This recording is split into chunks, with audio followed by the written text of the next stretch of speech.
If x, y, and z are integers and x, y plus z is an odd integer, is x an even integer? So you should have your even and odd rules basically memorized. If not, you should be able to pretty much derive them on the spot effortlessly. So the ones I always know are the multiplication ones, because those are easy. Because if you just have an even anywhere, the whole thing becomes even. And the only way to get an odd product is to multiply all odds together. For addition and subtraction, sometimes I have to come up with a quick example. So 4 plus 4 is equal to 8, which is equal to an even. So even plus an even is even. Even plus an odd, 4 plus 3 is 7. So an even plus an odd is odd. Odd plus an odd, 3 plus 3 is 6, which is even. And based on our prompt, we know x, y plus z is odd. So that means, so the only way to get an odd is we need one term that is even and one term that is odd. And so either x, y is even and z is odd, or x, y is odd and z is even. So remember, what we care about is x. And so if all we know is x, y is even, we don't necessarily know that x is even. But if we know x, y is odd, then we do know x has to be odd. So let's keep that in mind and look at our statements. Statement 1 says xy plus xz is even.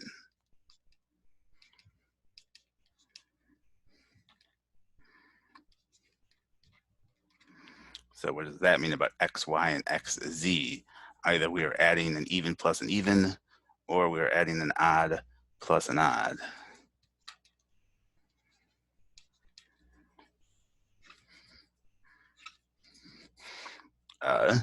So let's think about,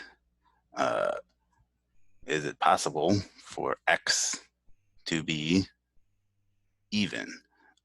So if x is even, that means we have to be in this top scenario, because we wouldn't be able to have x, y be odd. So let's say, so if x is even,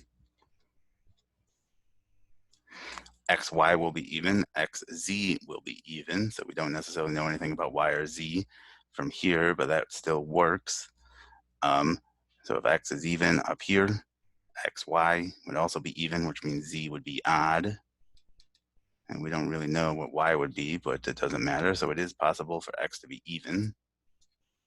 So we got that possibility. Is it possible for x to be odd?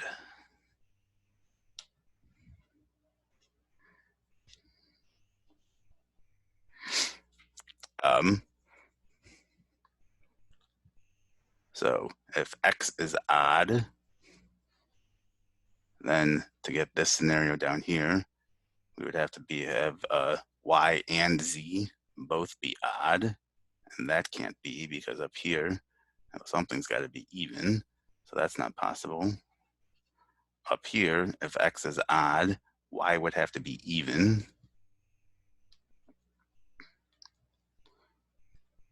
and z would have to be even. So does that fit with up here? So x is odd,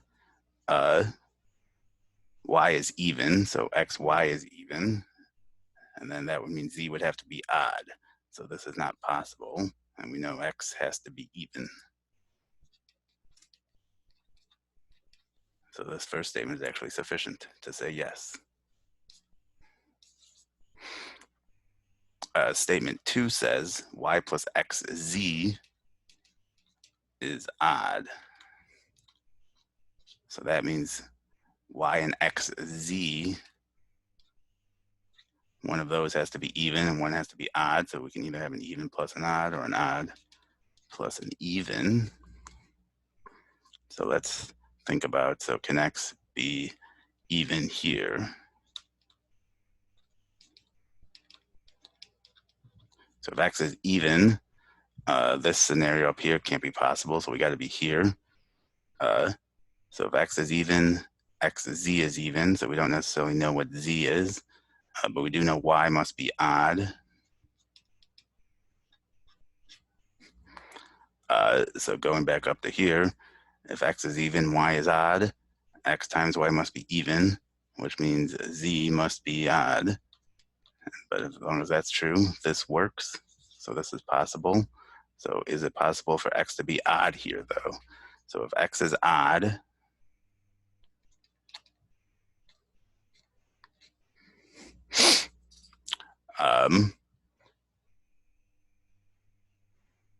we don't know necessarily what xz is. It sort of depends on z. And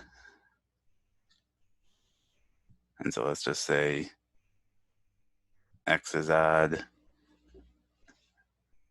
z is even, y is odd, x is odd. So down here, if x is odd, z must be even. So let's try that. So x is odd, z is even, y is odd. So would that work up here? This would mean xy is odd and z is even. So this would also be possible. So what does that mean? So if x can be even and odd, this is actually insufficient in statement 1. So A is our answer. Because in this case, x could only be even. But in our second statement, we came up with an example where x could be both even and odd. This question was a little bit trickier and longer than I thought.